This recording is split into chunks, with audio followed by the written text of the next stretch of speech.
आप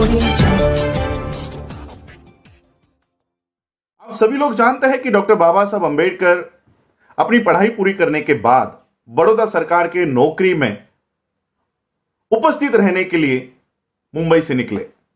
जब बाबा साहब अंबेडकर इस नौकरी को करने के लिए जा रहे थे, तब बाबा साहब अंबेडकर जी का और उनके पिताजी का झगड़ा हो गया। बाबा साहब अंबेडकर जी के पिता नहीं चाहते थे कि उनका बेटा यानी डॉक्टर भीमराव रामजी अंबेडकर ये नौकरी करे।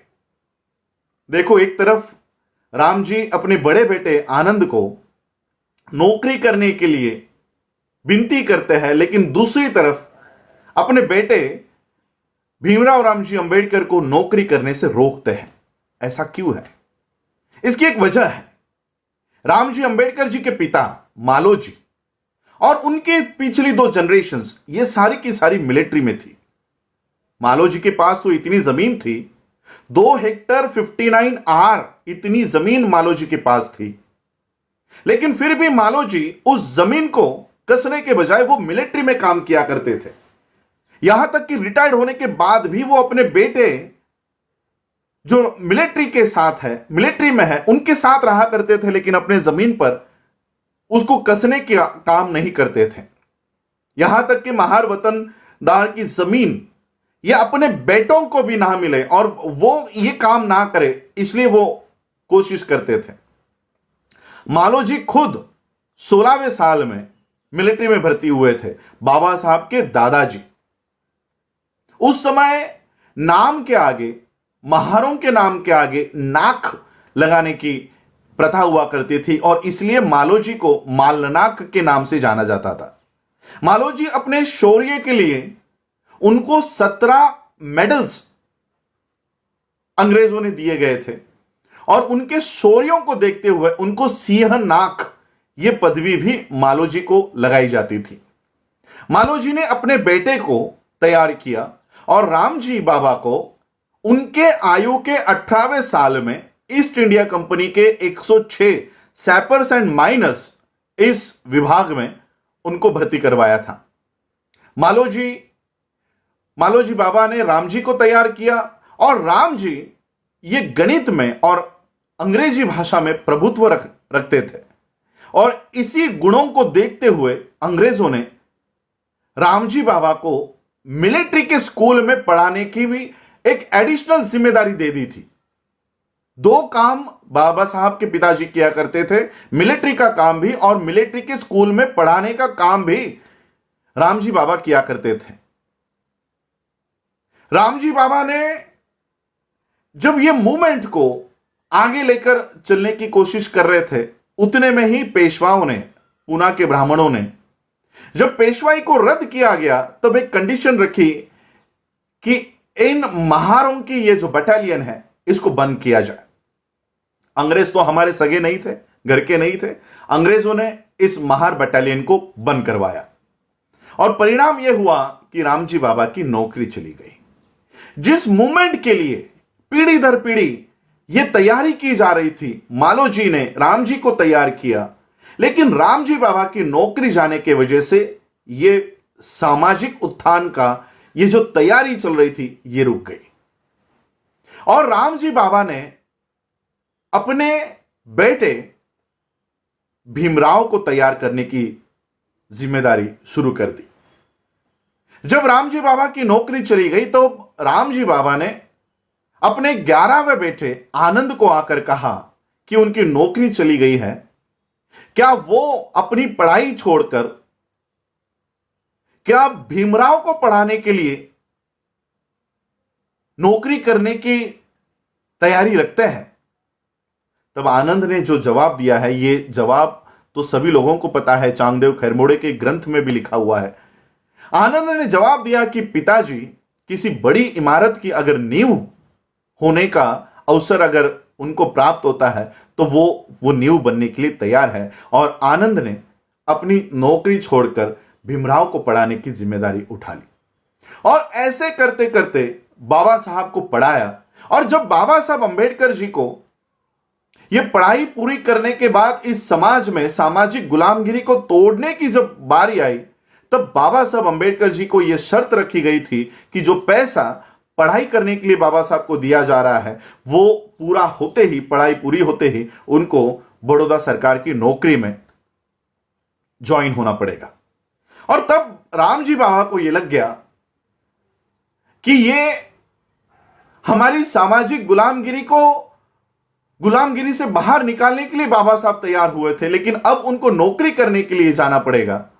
तब रामजी बाबा इस विरोध में खड़े हुए और बाबा साहब को कहा कि आपका जो समय है ये आपका नहीं है, वो समाज का है। इस सामाजिक गुलामगिरी से बाहर निकालने के लिए आपको यह पढ़ाई करने की, हम लोगों ने आप लोगों को यह पढ़ाया है और इसलिए आपको इस सामाजिक गुलामगिरी से बाहर निकलने के लिए आपकी पढ़ाई का, आपके वक्त का पूरा उपयोग करना है। लेकिन बाबा साहब ने अपने पिता को कहा कि मैं ये नहीं कर सकता, क्योंकि बड़ौदा सरकार का ये नियम है, ये शर्त है कि उन्होंने जो पैसे दिए हैं वो केवल मुझे वहां पर नौकरी करने के लिए, वहां पर अपना वक्त लगाना होगा। बाबा साहब 1913 के जनवरी में इस बड़ौदा सरकार की नौकरी करने के लिए निकल गए। बाबा साहब बड़ौदा जाने के बाद बाबा साहब के साथ क्या हुआ यह आप सभी लोग जानते हो, लेकिन मुंबई में उनके पिताजी के साथ क्या हुआ यह बहुत कम लोग जानते हैं। जैसे ही बाबा साहब बड़ौदा में नौकरी करने के लिए गए, मुंबई में उनके पिताजी ने बिस्तर पकड़ लिया, वो बीमार रहना शुरू हो गए। और केवल बाबा साहब के साथ क्या होता होगा, मेरे बेटे को क्या क्या सहन करना पड़ता होगा, यह सोच सोचकर वो इतना बीमार हो गए कि 9 दिन में ही बाबा साहब अंबेडकर बड़ौदा में जाने के बाद एक टेलीग्राम उनके पिताजी के बिना बताए, क्योंकि राम जी नहीं चाहते थे कि मेरे बेटे को मेरी वजह से कोई तकलीफ हो और वो अपना काम छोड़कर मुझे देखने के लिए आए, लेकिन घर वालों ने 9वें दिन में ही बाबा साहब को तार भेजी, टेलीग्राम भेजा कि पिताजी बहुत सीरियस है, तुरंत लौट आओ। बाबा साहब को ये तार मिली और बाबा साहब अपने पिताजी को देखने के लिए, मिलने के लिए बड़ौदा से निकले और ये ट्रेन सूरत में आकर रुकी। आप लोगों को सबको पता है, अपने पिताजी के लिए मिठाई लेने के लिए बाबा साहब नीचे उतरे और उनकी ट्रेन चली गई। दूसरे दिन 2 फरवरी 1931 को बाबा साहब अंबेडकर घर आए और उसी दिन रामजी बाबा का देहांत हो गया। रामजी बाबा और बाबा साहब के बीच आखिरी कुछ पलों में बहुत गहरी बात हुई। उसके बाद बाबा साहब ने अपनी नौकरी त्याग दी और सामाजिक उत्थान की इस लड़ाई में बाबा साहब पूरी ताकत से उतरे। लेकिन जब बाबा साहब माता रमाई से बात करते थे अपने पिताजी की याद में, वो एक बात कहा करते थे कि रामू, जब मैं अपने पिता के साथ खुद को तौल कर देखता हूं तो मैं कहीं कम पड़ गया हूं, ऐसा मुझे लगता है। ऐसा बाबा साहब क्यों कहा करते थे? बाबा साहब इसलिए ये बात कहते थे क्योंकि जो तैयारी मालोजी ने राम जी को तैयार करने में लगाई, जो राम जी ने बाबा साहब को तैयार करने में लगाया, वो कहीं ना कहीं बाबा साहब अंबेडकर अपने अगली पीढ़ी बाबा साहब की कौन है? क्या बाबा साहब के बच्चे और बाबा साहब के नेफ्यू ये बाबा साहब की अगली पीढ़ी थी? नहीं, ये पूरा समाज बाबा साहब की अगली पीढ़ी थी। बाबा साहब अपने अंतिम भाषणों में यही बात कहते हैं कि मुझे मेरे पढ़े लिखे लोगों ने धोखा दिया। वो इसलिए कहते हैं क्योंकि बाबा साहब ये मूवमेंट, जहां तक बाबा साहब ये कारवा लेकर आए थे, ये कारवा अगली जनरेशन को देकर जाना चाहते थे, लेकिन अगली पीढ़ी बाबा साहब अंबेडकर जी के फैसिलिटीज को लेकर खुश रह रही थी, लेकिन बाबा साहब की मूवमेंट को आगे लेकर जाने के लिए आगे नहीं आ रही थी। और इसलिए बाबा साहब ने व्यथित होकर ये बात कही कि ये कारवा मैं यहां तक लेकर आया हूं, अगर हो सकता है तो इसको आगे लेकर जाओ, लेकिन पीछे लेकर मत जाओ।